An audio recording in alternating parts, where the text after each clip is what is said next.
자,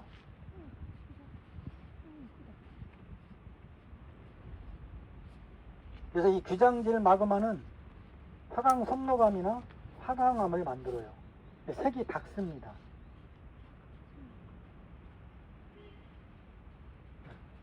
밝은 색이거든요. 근데 여기 보면은 점처럼 이렇게 다른 애들이 있어요. 이거는 철분이 많은 거예요. 고철질이에요. 이건 어떻게 된 거냐면은 이 귀장질 마그마에다가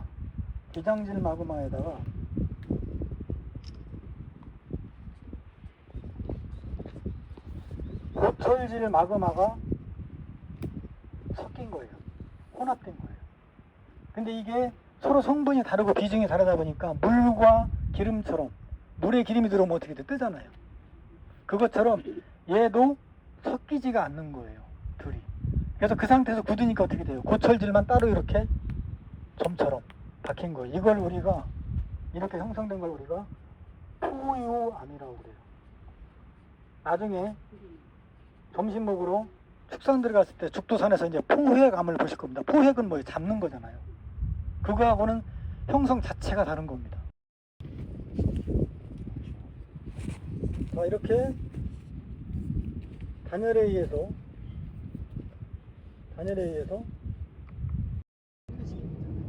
그런 지금 제가 설명드린 그런 그 방식대로 지형이 형성.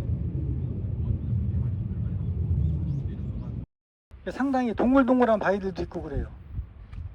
이게 왜 이 능선 중간에 이렇게 드러나 있느냐.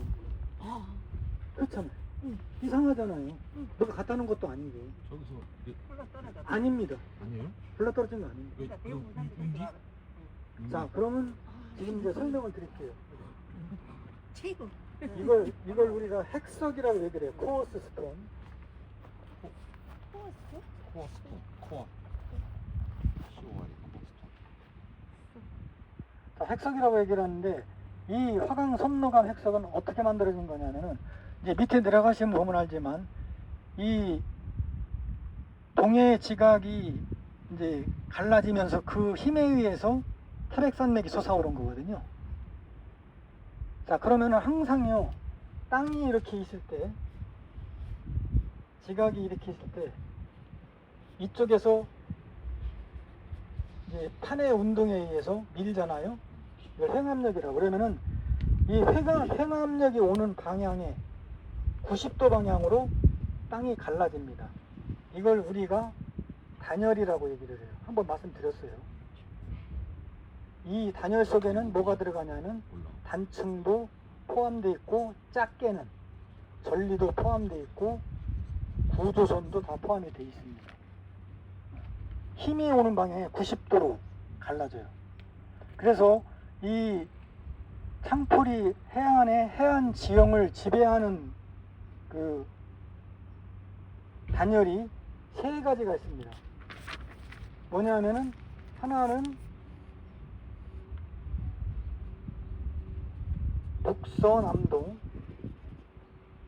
또 하나는 북북동 남남서. 좀 이제 표현이 제가 그런데 그렇게 좀 이해를 해주세요. 그럼 어떻게 되어 있습니까? 돌이 벽돌처럼 나눠지겠죠. 전리에 의해서.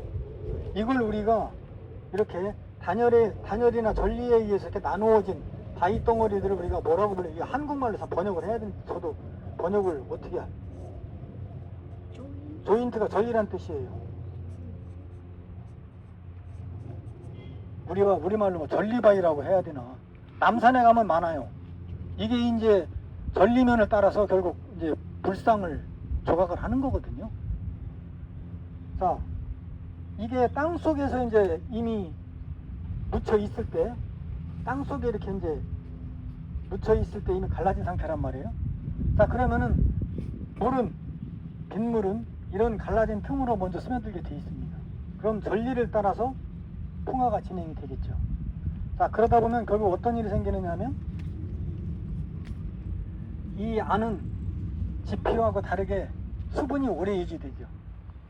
그러면은 요 조인트 블록의 각진 부분들이 먼저 풍화가 됩니다. 그래서 이 조인트 블록이 결국에는 둥그런 형태를 취하게 돼요. 그런 상태에서 지표가 침식이 되죠. 그럼 얘네들이 그대로 지표에 드러나게 되는 겁니다. 이게 지금 그 모습이에요. 얘기를 하죠. 풍화층의 입자가 굵어요. 결정질 암석이기 때문에. 그리고 얘는 이제 핵석처럼 남아있다가 이제 완전히 다 풍화는 안 됐지만 풍화가 상당히 많이 된 상태입니다. 그러니까 아까 제가 설명한 걸 여기다 대입을 하시면 돼요. 전리로 구획된 조인트 블록이 지하에서 만들어지고 전리를 따라서 스며든 물에 의해서 풍화층이 형성이 되는 과정에서 모서리가 먼저 풍화되면서 둥그런 그 돌로 만들어지고 핵석으로 걔는 주변보다 단단하기 때문에 풍화가 안 돼가지고 남아있다가 이런 풍화층은 어때요? 홍수 같은 거 한번 치면 다 파여나가거든요. 그러면 결국 풍화가 안 된 핵석만 남게 되는 거예요. 그럼 아까 같은 저 위에서 본 것과 같은 그런 경관이 만들어지는 거예요. 그래가지고 부분 되게 눈에는 안 보이지만 균열이 생겨요. 근데 처음에는 이제 안 나타나지. 사람도 왜 그 젊었을 땐 괜찮다가 나이 먹어서 여기저기 아프고 이제 그런 것들이 자기 약한 부분들이 더 심하게 드러나듯이 암석도 마찬가지예요. 풍화가 진행이 되면 마그마가 식을 때 만들어졌던 그 잠재적인 균열들이 드러나요. 지금 이 손 좌우에 있는 저 전리들은 지각운동으로 만들어진 전리가 아니에요. 손 좌우에 이렇게 전리들 가 있잖아요. 방향도 지각각이잖아요. 이렇게. 이런 것들은 얘가 지표로 올라오고 땅속에 있다가 상승하고, 그 다음에 그 지각운동으로 만들어진 전리를 따라서 풍화가 진전이 될 때 암석이 이제 사람처럼 나이를 먹으면서 없던 그런 전리들이 새로 이제 드러나게 되는 거예요. 이 처음에 세상에 태극했던 시루떡 같은 틀림도 없어요. 돌이 일정한 방향으로 배열되지 않고 무정형이 무정. 그러다 보니까 전리나 이런 것 따라서 침식이 되기 때문에 타실 때가 팽팽하지 않아요. 네, 여기가 마당바위예요. 왜 마당바위라고 했는지 딱 보시니까 아시겠죠? 여기까지 올라왔네. 결국 보시면은 지금 저 위에 저 바위 보이시고 이렇게 단이 또 보이잖아요. 그러니까 아까 말씀드린 대로 조인트 블록이 이렇게 해체되면서 이 전리면이 그대로 드러나 있는 거예요. 그러니까 판판한 거예요. 파도가 깎아기도 물론 했겠지만 기본적으로 저쪽 오른쪽 저 80대처럼 화강암에는 굉장히 거칠거든요. 화강암이 쪼개짐이 없는 게 유식한 지질학 용어로 뭐 벽계라고 얘기를 하는데 너무 어려운 용어고, 결이 없다는 얘기예요. 깨지는 결이. 화강암. 예, 결이 없다는 거예요. 그래서 결국에는 이 전리가 굉장히 중요한 거죠. 자, 이게 아마 이 80대가 현재보다 조금 낮은 위치에 있을 때 자갈하고 파도가 만든 거 마린 포토리 맞아요. 근데 현재는 자갈이나 파도가 지형을 만들고 있지 않습니다. 그 증거가 뭐냐면 여기 지금 얇은 껍질 벗겨지듯이 지금 벗겨지고 있죠. 네. 소위 이게 박리풍화라고 하는 거거든요. 박리, 얇을 박자. 이게 만약에 지금도 자갈이 여기를 깎고 있다면은 이런 면이 드러나지 않습니다. 매끈하죠. 결국 마린 포토홀로 시작을 했기 때문에 비가 오든 아니면 큰 파도가 쳐서 바닷물에 올라오든 여기는 계속 물이 젖어 있는 거예요. 그게 중요해요. 물이 계속 고여있고 물이 젖어 있다. 그러면 화학적 풍화든, 즉 암석의 광물을 녹이는 화학적 풍화든, 겨울에 물이 얼었다 녹았다 하는 얼음 쇠기작용에 의한 물리적 풍화든, 물이 있으면 풍화가 빨리 일어납니다. 그러니까 이 구멍이 유지가 되는 거예요. 현재는 파도의 침식으로 이 구멍이 유지되는 게 아니라 여기에 물이 고이니까 고인 물에 의해서 주변보다 먼저 물리적 화학적 풍화가 계속 진전되기 때문에 이 구멍이 현재 유지가 되고 있는 거예요. 철이 들어있는 이 고처질 광물들이 조금 풍화에는 조금 약해요. 근데 꼭 이렇게 드러나는 건 아니에요. 풍화 조건에 따라 가지고 얘가 우회로 툭 튀어나와 있는 경우도 있습니다. 항상 자연은 규칙적인 게 아니기 때문에. 여기에 거력 해안이 발달한 이유가 뭐냐?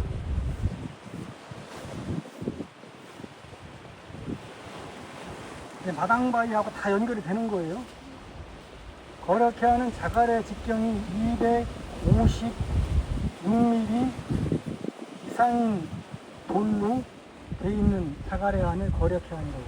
흔하게 볼 수 있는 게 아니에요. 제가 지형조사 하러 다니지만 화강암 지대에서만 보입니다. 희한하게. 근데 제가 그 생각을 해보니까 바로 이거예요. 아까 말씀드렸던 조인트 블록. 단열로 나누어진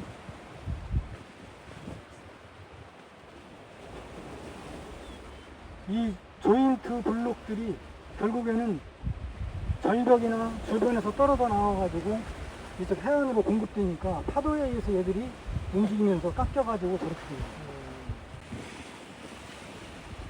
큰 몽돌이네, 큰 몽돌.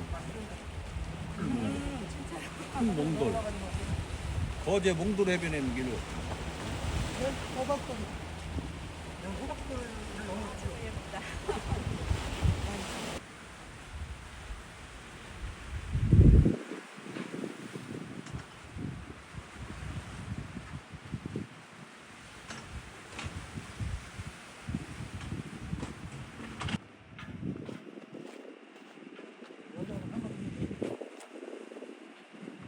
제가 했을 때 거의 동서, 북동동 남서서 뭐 이 정도, 그러니까 동서 방향이라고 이렇게 했는데 거의 동서 방향의 단열을 따라가지고 바다 쪽이 동쪽이고요.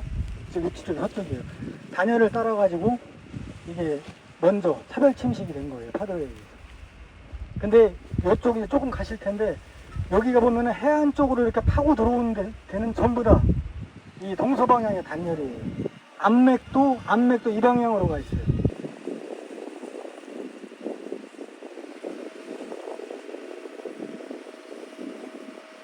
이런 식으로 해서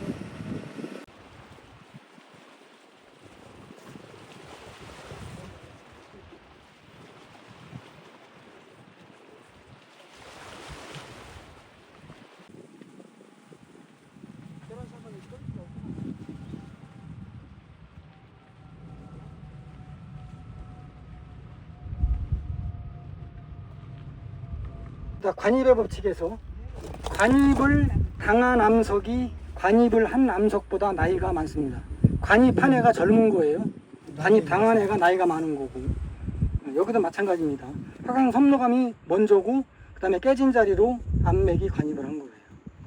그럼 저기 보면 암맥이 만들어지고 나서 또 사이에. 네, 단열이 또 있었다는 얘기인가요? 그렇게 해서 네. 아, 요 네. 면이요? 네. 아니요. 요런 것들은 네. 암맥이 관입을 해가지고 식는 과정에서 예, 식는 과정에서 특정 이제 갈물체가 대개 이 모여서 녹색 광물은 2차 광물이라고 그래서 네. 금방 식는 건 아니잖아요. 네. 굳은 상태에서 열을 갖고 있는데 이제 지하수나 이런 게 들어오잖아요. 네. 그런 것들에 의해서 광물질들이 화학적인 변화를 일으켜가지고 이런 녹색 광물을 띠게 돼요. 그래서 두 번째 태어난 광물이라서 2차 광물이라고 그러고 대개 이제 녹미석 아니면은 뭐 녹염석이라고 그냥 클로라이트나 뭐 페도라이트 이렇게 얘기들을 하는데 뭐 그거는 이제 광물학적인 분석을 해봐야 알고요. 녹미석 아니면 녹염석 둘 중에 하나예요. 이게 2차 광물이에요. 암맥이 식는 과정에서 만들어지는. 네. 그래서 이런 데도 보면 어때? 이게 깨지니까 이게 옆으로 이게 마그마가 들어왔을 때 옆으로 깨진 자리들이 있으면 그런 데로 이렇게 얘가 새 들어가는 거예요. 이 방향으로만 들어가는 게 아니라 네. 엄청난 압력으로 들어오는 거니까. 틈 사이를 다 예. 깨진 틈이 있으면 이렇게 밀고 들어가는 거예요.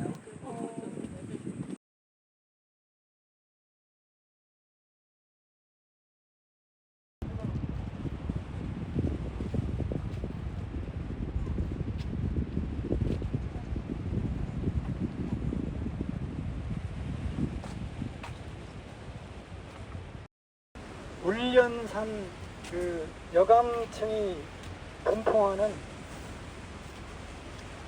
그 퇴적암층인데 대략 1억 년 정도 됐다고 나와 있습니다. 지질을 조사한 거에 보면. 그래서 여기가 영덕 해안에서 가장 80대가 평평한 곳입니다. 자, 아까 말씀드린 대로요.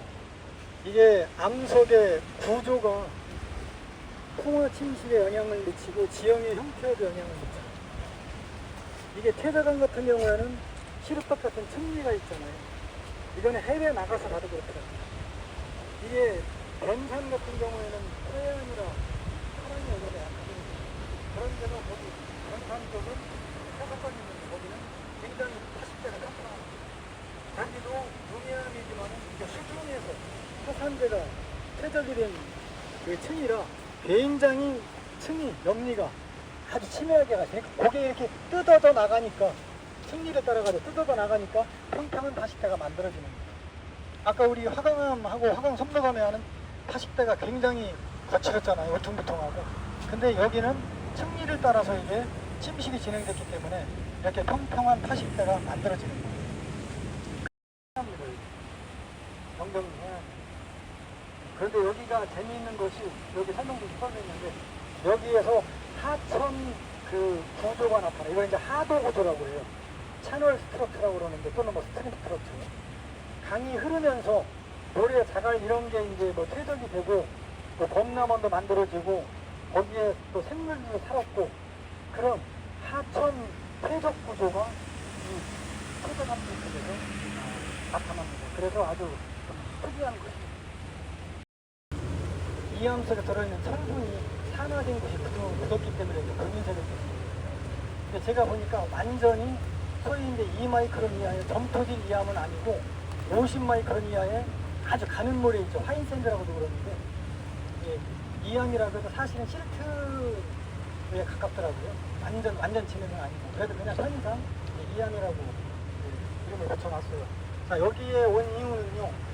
여기에 생물 활동에 의해서 층이 교란된 모습이 나타납니다. 그걸 우리가 생흔화석, 또 여기 안내판에는 서관구조라고 이렇게 돼 있어요. 자, 여기 보시면 여기 보세요. 지금 여기 네, 이암층 들어갔어요. 그 사이로 모래가 이렇게 내려와 있잖아요. 네. 사암의 모래가. 이건 뭐냐면은 얘들이 암 속으로 굳어지기 전에 밑에는 진흙층이었겠죠. 네. 위에는 모래층이었고 모래층에서 생물들이 굴을 파고 활동을 하고 하는 애들이 있었을 거 아니에요. 걔네들이 이게 교란을 시켜놓은 흔적이에요. 그게 그대로 굳은 겁니다. 그래서 이걸 우리가 이것도 다 마찬가지예요. 이런 것들 이거 다 마찬가지입니다. 생흔화석. 흔적. 예, 이쪽으로도 있어요. 또는 서관구조라고도 얘기를 해요. 서관구조. 뭐 조개나 지렁이나 이런 놈들. 그렇죠. 걔네들이 이제 모래 살던 애들이 이제 밑에 이 진흙층까지 이제 구멍을 파거나 내려와서 이제 활동을 한 거죠. 하천이 이렇게 있잖아요. 그러면 하천이 이렇게 쓰면 된다고요. 그래서 범람에 의해서 만들어진 들판이라고 그래서 우리가 뭐라고 그러냐면은 범람원이라고 해요. 네, 범람원. 플레인. 요런 실트질이나 이런 것들은 주로 이 범람원 환경에서 쌓이는 애들이에요.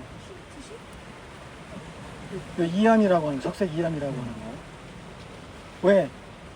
옆으로 아무래도 물이 쭉 퍼지니까 어떻게 갑자기 유속이 줄죠. 그러니까 무거운 물질들은 운반을 못해요. 가는 애들이 이쪽에 쌓이게 됩니다. 그리고 무거운 애들은 이쪽에 쌓이게 되겠죠. 이쪽. 멀어질수록 범람원에서 얘가 강에서 멀어진 먼 범람원일수록 미립질이 쌓이게 돼요. 그래서 물이 잘 안 빠지죠. 그러니까 여기에 뭐 갈대가 자라요. 습지가 만들어지지. 그럼 이걸 뭐라고 그러냐면 배후습지라고 그래요. 배우습지. 그럼 대표적인 우리나라의 천연기념물 남사르 습지에 등록된 창녕, 우포, 우포는 이 대표적인 범람원이에요. 자, 이런 환경은 어때요? 범람이 멈추고 나면은 이렇게 습지가 아닌 곳은 겉에 드러나죠. 그러면 그 안에 있던 철분들이 어떻게 되겠어요? 공기하고 접촉하니까 상하되는 거예요. 또 범람이 일어나고 반복이 되면서 결국에는 이런 이암층이 만들어지는 거고요. 사암층이 만들어졌다는 얘기는 이 하천에 흐르는 환경이 변했다는 얘기예요. 이런 실트질, 이암이 쌓일 수 없을 정도로 흐름의 에너지가 커졌다는 얘기입니다. 그러니까 사암층이 만들어진 거고요. 흐름의 에너지가 더 커지면은 자갈층이 쌓이는 거예요. 그래서 여기 보면은요, 이암층, 사암층, 여암층, 가는 입자에서 조금 굵은 입자, 아주 굵은 입자, 또는 아주 굵은 입자에서 그 다음 굵은 입자, 그 다음 가는 입자, 이런 식으로 입자가요 이렇게 퇴적층이 있을 때, 이렇게 퇴적층이 있을 때, 이게 붉은 입자, 그 다음에 중간 입자, 그 다음에 아주 가는 입자, 이런 식으로 위로 갈수록 입자가 작아지는 층이 나타나거든요. 그럼 이것은 하천의 에너지가 아주 컸던 상태에서 점점 에너지가 작은 흐름으로 약해졌다는 얘기예요. 이렇게 붉은 입자, 중간 입자, 가는 입자, 입자가 점점 작아지는 이런 층의 모습을 우리가 뭐라고 하느냐면은 점이층리라고 해요. 예, 이런 점이층리가 나타나는 얘기는 여기가 옛날에 하천이 흐르면서 만들어진 그런 퇴적 지형이다. 이 적색 이암층, 그 다음에 사암층, 이암층, 사암층 이렇게 이암, 사암이 교대로 반복이 되죠. 이거를 교호층이라고 그래요. 교호.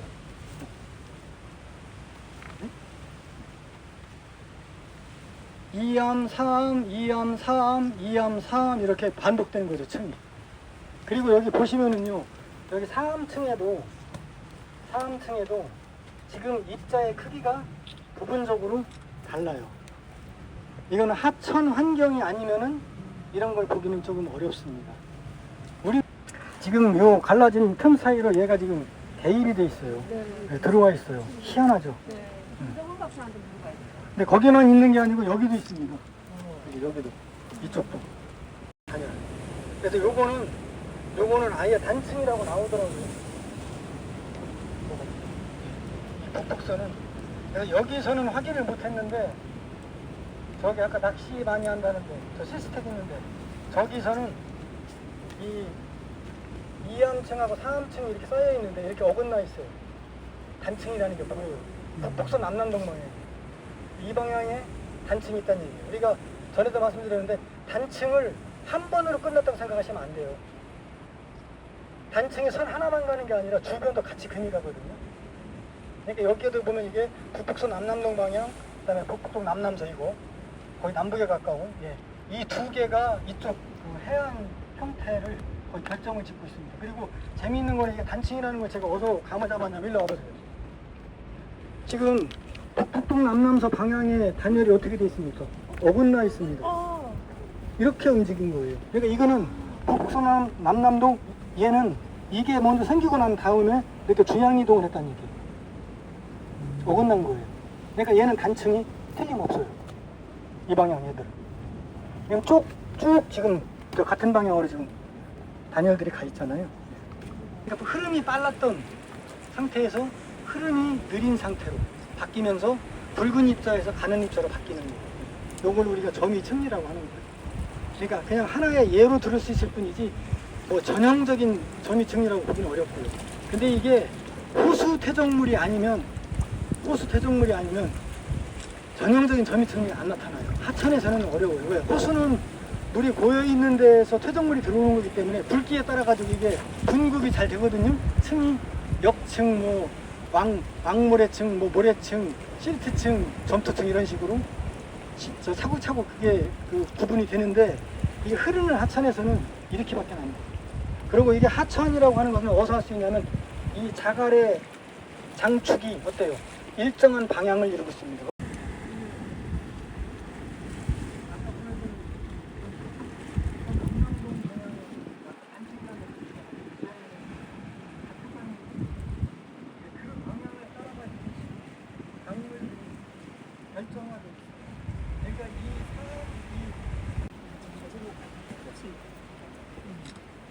그 다음에 또 하나가 여기 한번 보세요.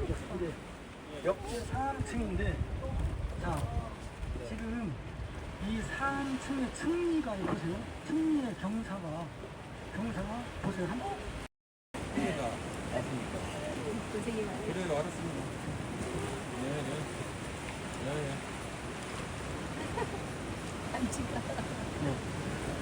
자, 이거는 하천에서 쌓이는 모래나 또는 사막의 그 바람에 의해서 쌓이는 사구나 해안 사구나 이런 데서 이 기울어진 사층리가 만들어지는데, 어떻게 만들어지느냐 하면요, 사층리가 왜 중요하냐 하면은, 이거는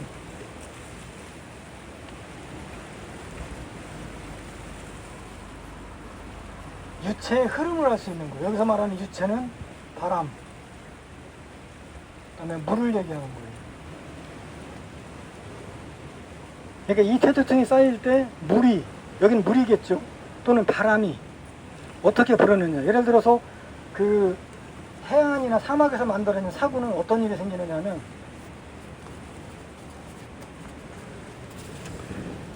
자, 바람이 불고 이제 바람이 밀려와서 이렇게 이제 사고가 쌓입니다. 사고가 만들어지면 어떤 일이 생기느냐면, 바람이 부는 쪽보다, 바람이 부는 쪽은 경사가 완만해요. 근데 바람이 불어 내리는 쪽 있죠. 이쪽은 급경사가 돼요. 모래가 쌓여서 무너져요. 이런 식으로 이렇게 모래층이, 층리가 기울어진 층이 생겨요. 그러면 우리가, 아, 이것이 쌓일 때 사막 환경이었는데 바람이 왼쪽에서 오른쪽으로 불었구나, 또는 오른쪽에서 왼쪽으로 불었구나, 그런 것들을 알아낼 수 있는 거예요.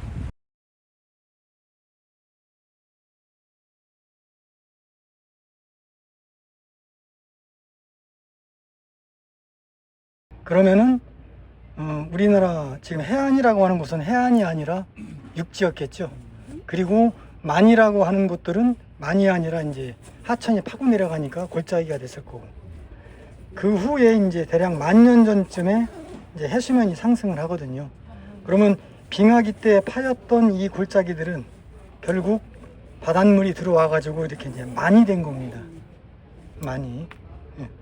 그래서 우리가 와 있는 죽도산, 그다음에 와우산, 그다음에 육지로 이어진 이 말미산, 요 세 산으로 둘러싸인 만을 이루고 있었던 거예요. 그리고 이제 축산이, 여기 축산천이 토사를 실어 가지고 요 만들을 메꿔 나오기 시작을 한 겁니다. 자, 그러면은 그 파랑이 밀려오기 때문에요, 축산천은 처음에는 이쪽 와우산 쪽으로 갔을 수밖에 없어요. 파랑이 막히니까. 근데 여기에 모래가 다 쌓이면 어떻게 돼요? 더 이상 하천이 토사를 쌓을 수가 없잖아요. 그러면 결국에는 파랑이 막히는 쪽으로 모래들이 움직이게 됩니다. 연안류에 의해서. 바로 이 죽도산 뒤쪽에 이렇게 사치라고 그래요. 튀어나오는 거를. 여기에 쌓이던 모래가 이제 한계에 도달하니까 이쪽으로 가는 거예요. 그래서 여기가 슬슬 막히니까 어떻게 돼요? 파랑이 약해지잖아요. 여기는 모래가 쌓여 지금 만차가 된 상태고, 결국 하천은 유로를 바꿔서 현재처럼 이렇게 꼬부라지게 되는 거예요. 자연스럽게. 누가 시키지 않아도 자연적으로. 그러니까 현재 축산항으로 쓰고 있는 요 죽도하고 와우산 사이는 사실은 해수욕장으로 쓸만한 모래 해안이었겠죠. 요 앞에 일대 바다가 다 이제 이렇게 모래가 쌓여 있는 겁니다. 그러니까 아까는 이제 육계도가 형성이 된 겁니다. 지금 우리가 저 사진에서 보는 것처럼. 이 사진이 일제 강점기 시대 이미 육계도가 돼 있는 예, 거죠? 육계 사주에 마을이 들어서 있어요. 아. 그리고 여기 보면은 아직까지는 항구가 아니라 모래해안이에요. 모래해안이 있어요. 예, 모래해안이에요. 그리고 요게 배대는 기항지예요. 그래서 지금은 이제 우리 여기보다 이쪽에 그렇죠. 예, 이제 아이고. 예, 그쪽으로 가.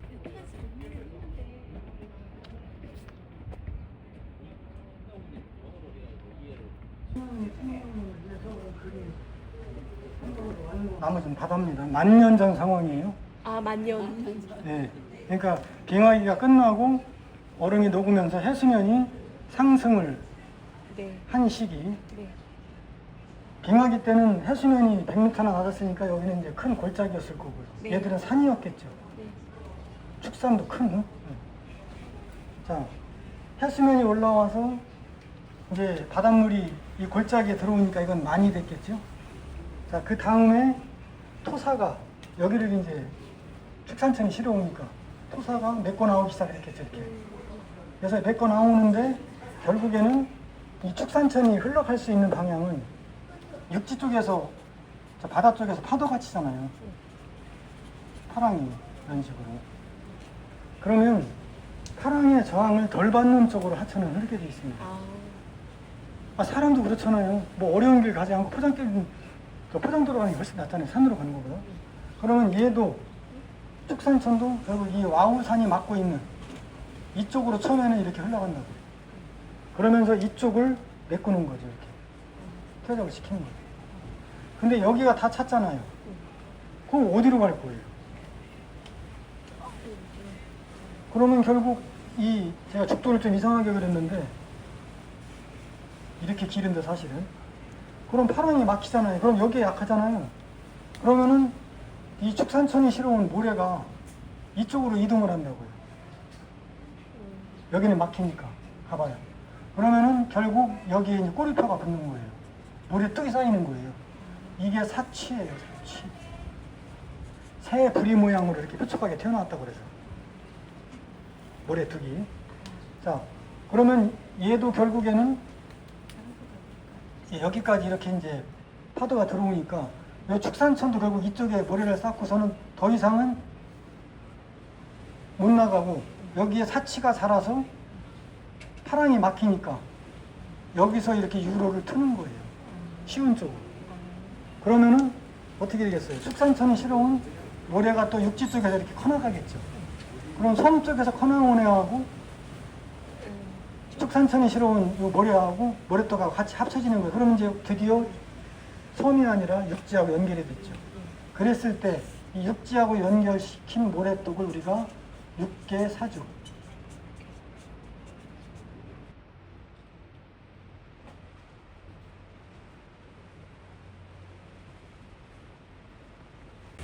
이게 이렇게 이제 그 울련산 퇴자감층이 있다고 그래요.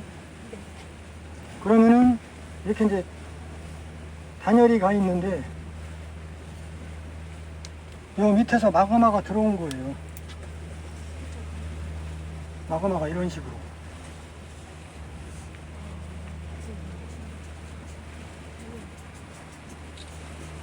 그러니까 여기 이제 지금 우리가 보고 있는 암맥이에요. 그리고 이게 이제 지금 아까 말씀드렸던 1억 년 전에 퇴적암이 울련산 여감층이 그 단열 따라가지고 이 방향도 북북동 남남서더라고요. 아까부터 계속 나오죠. 동해안에 가장 확실하고 뚜렷한 단열이 북북동 남남서예요. 바로 동해 확장의 압력으로 생긴 단열입니다. 자, 그러면 생각을 아까도 말씀드렸지만 암맥이 액체 상태의 마그마가 이 틈을 단열 틈으로 뚫고 들어올 때 압력이 엄청날 거 아니에요. 그러면 뚫고 올라오면서 원래 그 울련산 여감층 밑에도 또 기반함이 있겠죠. 원래 기반함이 이거 말고 뭐 고생대라든지 원생대라든지 더 오래된 지층들이 있었을 거 아니에요. 이 원래 울련산 여감층보다도 더 오래된 이 기반함층의 역들이 이 관입하는 마그마의 압력에 의해서 자갈들이 뜯겨서 이 안으로 섞여 들어온 거예요. 포유라고 했죠. 포유가 전혀 다릅니다. 전혀. 왜 전혀 다른지 이해하셨어요? 네. 아까 포유와는 규장질 마그마에 고철질 마그마가 들어와가지고 물에 기름이 뜨는 것처럼 서로 따로 놓은 상태에서 굳은 게 포유암이고, 얘는 관입하는 마그마가 기반함에서 돌들을 뜯어내가지고 올라와서 굳은 거예요, 그대로. 그래서 여기 보시면은 지금 이런 것들은 규암이거든요. 규암도 있고, 여기 화강암도 있고, 거든요. 이런 것들은 사암이고.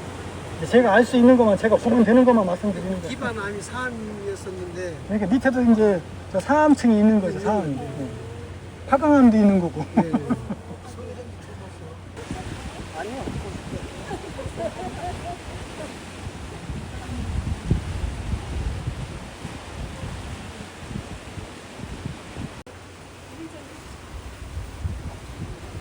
그래서 이런 거는 이제 그 퇴자감 속에 들어있던 대개 이제 그 화산암들, 현무암이라든지 용해암이라든지 이런 화산암 덩어리들이 그 퇴적층 이제 위에 자꾸 쌓이면 어떻게 돼요? 무게에 의해서 이게 다져지잖아요.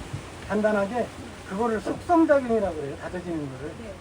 그 속성작용 과정에서 뭐 지하의 그 열수라든지 이런 거에 의해서 이렇게 퇴적암 속에 들어있던 특정 광물 성분이 변해가지고 저런 녹리석이나 녹염석으로 변하는 거예요. 그걸 우리가 2차 광물이라고 해요.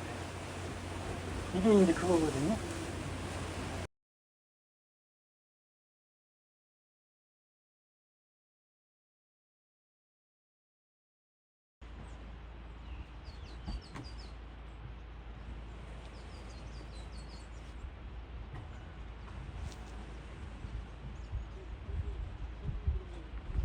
예, 대략 암석의 변성을 이렇게 봐요.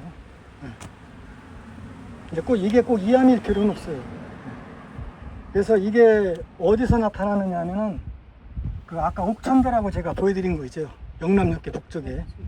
이제 퇴적암이 변성된 건데 이거 가지고 뭐 하는 줄 아세요? 이게 돌이 비늘처럼 떨어져요. 그래서 그거 가지고 돌 지붕을 옛날에 했습니다.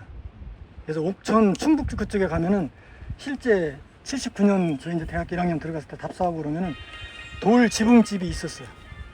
지금은 그냥 이제 그 뭐 민속촌 마냥 이제 재현해 놓은 것밖에 없는데 실제로 70년대 말까지는 있었습니다. 그리고 아까 봤던 편암, 그 다음에 더 변성된 게 편마암이에요. 특히 여기 대진리의 편마암은 대진리, 지금 우리가 여기 온 데가 대진리거든요. 이 대진리 편마암은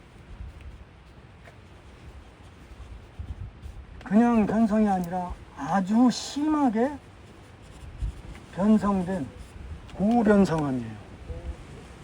그래서 여기서는 이 고변성암에서는 소위 말하는 미그마 타이트, 우리말로는 섞여 있는 돌, 혼성암이라고 그래요. 자, 혼성암이라는 건 조금 이따가 말씀드리고, 그럼 어느 정도 깊이에서 얘가 변성이 된 거냐?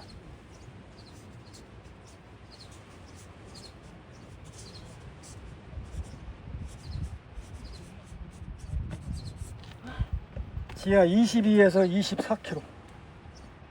이때 발생한 열은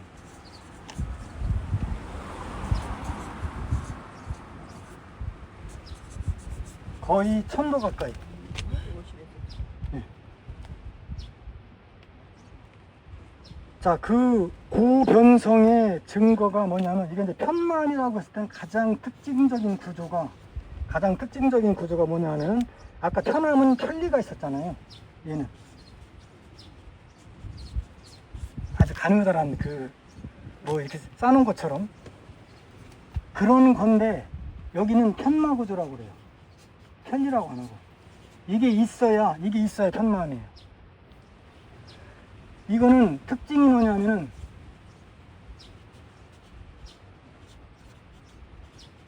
밝은 띠, 이거는 주로 석영하고 장석이 녹았다가 재결정화돼서 만들어진 띠고, 그 다음에 어두운 띠가 있어요. 이건 주로 철, 마그네슘, 그 다음에 각성석, 이런 애들이 이른 띠예요. 이 밝은 띠와 어두운 띠가 반복돼 있습니다. 교호돼 있어요. 호층을 이루고 있어요. 이게 이제 밴딩이라고 그러는데, 영어로는. 이게 이 구조가 우리가 편마 구조라고 얘기하고, 이 편마 구조가 있어야 편마암이라고 하는 거예요. 그래서 우리는 오늘 여기서 이거를 보고요. 그 다음에 이거는 이 혼성이라는 의미는 뭐냐면요, 변성과 마그마처럼 광물질이 녹은, 그럼 화성작용이잖아요. 그거는 변성과 화성작용이 함께 있었다고 그래서 혼성암이라고 하는 거예요. 미그마타이트. 그래서 아까 말 말고 편자처럼 되어 있는 거 있잖아요. 그거보다 더 심하게 딱 보면은 이거 녹아서 흐른 것 같네라는 생각이 들어가실 거예요. 미그마타이트를 보시면. 그리고 더 놀라운 거는 이제 내려갈 텐데 여기 해안 쪽으로 가면은 이 미그마타이트보다도 더 심하게 열을 받았을 때 나타나는 내픽포드라고 하는 고철질 물질이 이 밝은 띠로 이렇게 둘러싸여 있는 그런 내픽포드까지 여기 나타납니다. 그래서 노두는 그 바닷가가 보기 좋은데 단단한 황화암이라는 건 좋은데 이런 편암 같은 경우에는 그렇지 못해요. 변성암은 사실 풍화에 약한 암석이에요. 풍화에 강한 암석이 아니라. 그래서 이게 그 터널 공사나 이런 거 할 때 이거 쥐약이에요. 거의 뭐 암맥처럼 막 뭉쳐 있잖아요. 밝은 띠를 이루는 그 석영이나 장석의 양이 굉장히 많았다는 얘기죠. 걔들이 먼저 녹아가지고 저렇게 이제 띠를, 그러니까 녹는 온도의 차이가 어두운 색과 밝은 색 띠를 만드는 거예요. 현마구조. 녹는 점이 다르기 때문에 광물들. 자 보시면은 지금 여기 지금 밝은 띠 광물이 이렇게 동글동글합니다. 그죠? 그래서 이거를 눈 안자를 써가지고 안구상 구조라고 그래요. 눈알처럼 생겼다고 그래요. 큰 눈. 이게 안구상 구조가 생겼다는 얘기는 저변성된 편마암에서는 안구상 구조가 안 나타납니다. 고변성이 됐을 때, 그러니까 확실하게 얘네들이 녹아서 흘러가지고 모여서 재결정화 과정을 확실하게 겪은 편마암에서 이 안구상 구조가 나타나는 거고요. 이게 바로 미그마타이트 구조예요. 여기 보세요. 여기 이게 처음에 지질학 공부할 때 이제 초보자들이 그 오해하기 쉬운 게 이제 습곡이라고 생각을 하거든요. 그러니까 습곡처럼 이렇게 보세요. 이렇게 습곡처럼 보일 정도로 이렇게 암석이 거의 엿가락처럼 막 휜 거예요.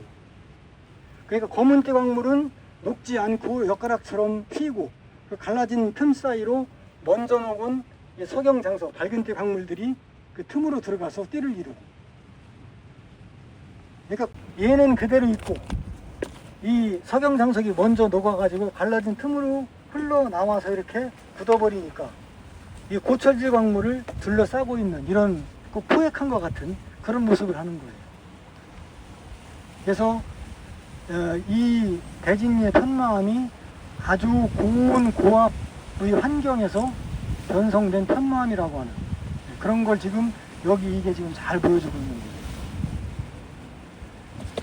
흐르는 과정에서 이 안에 들어있던 밝은색 광물도 녹아가지고 여기서 빠져나온 거예요. 그러니까 어떻게 돼요? 얘도 거의 녹기 직전까지 간 거예요.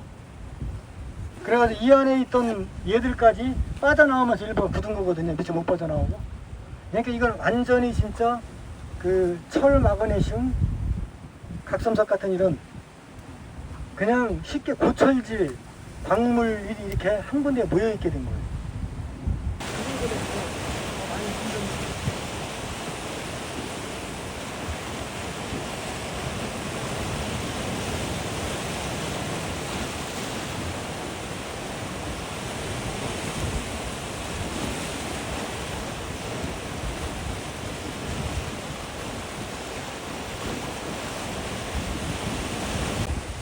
청어를 잡으면은 여기 칼집는 것처럼 이렇게 금이 막 가 있잖아요.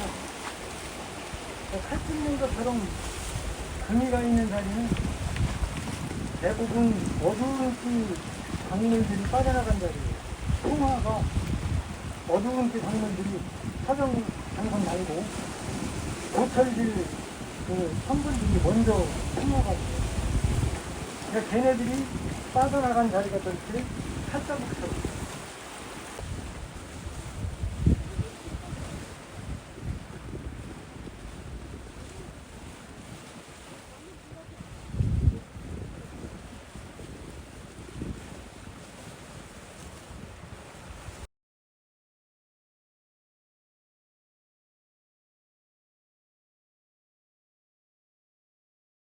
영축 폭포 아닙니까?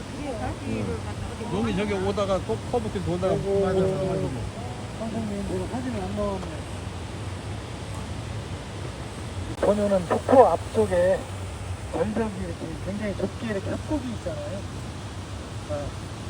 여기도 이게 어떻게 된 거냐면 단층? 아니요. 이씨. 도와드려요. 예? 이렇게 공유하던 하천이에요. 지금 여기 왼쪽에 공간이 넓잖아요. 네. 그 다음에 여기 언덕 있죠. 네. 이 뒤에로 이렇게 골짜기가 이어지거든요. 옛날에 물이 흐르던 자리예요. 여기. 그러니까 지난번에 울진에서 그 구화도 얘기 들으셨으니까 훨씬 이해하기가 쉬울 거예요. 이게 이렇게 하천이 공유를 하다가 이게 이제 여기를 더 침식을 하니까 무력선. 이런 식으로 요 공유와 공유 구간에 이쪽이 이제 상류입니다. 이렇게 물이 흘러내려오는 거니까 여기에 이제 가느다란 목이 형성이 된 거예요. 이쪽은 각성석 화강암이에요. 트라이 아이스기. 그러니까 백악기의 첫 번째 시기예요. 그리고 이쪽은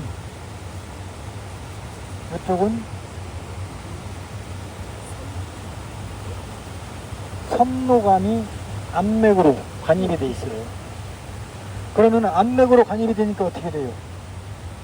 양이 마그마가 들어온 양이 적기 때문에 주변에 차가운 암석에 의해서 빨리 식죠. 그러니까 전리가 조밀하게 가요. 그러면서 여기도 단열이가 있거든요. 단열하고 전리에 의해서 이 섬노감 맥이 조인트 블록을 만들고 있어요. 그래서 이 조인트 블록이 이렇게 계단식으로 풍화가 되고 있거든요. 그럼 여기에 물이 쏟아지면 어떻게 되겠어요? 작은 폭포가 되겠죠. 저 뒤에 2단 폭포는 바로 그런 겁니다. 그렇게 걸려있는 폭포예요. 저기 딱 보면은 저기 암맥이 구분이 되잖아요. 오른쪽 짙은 색은 화강 섬노감이고 왼쪽에 저 약간 분홍색으로 보이는 것이 각섬성 화강암이에요.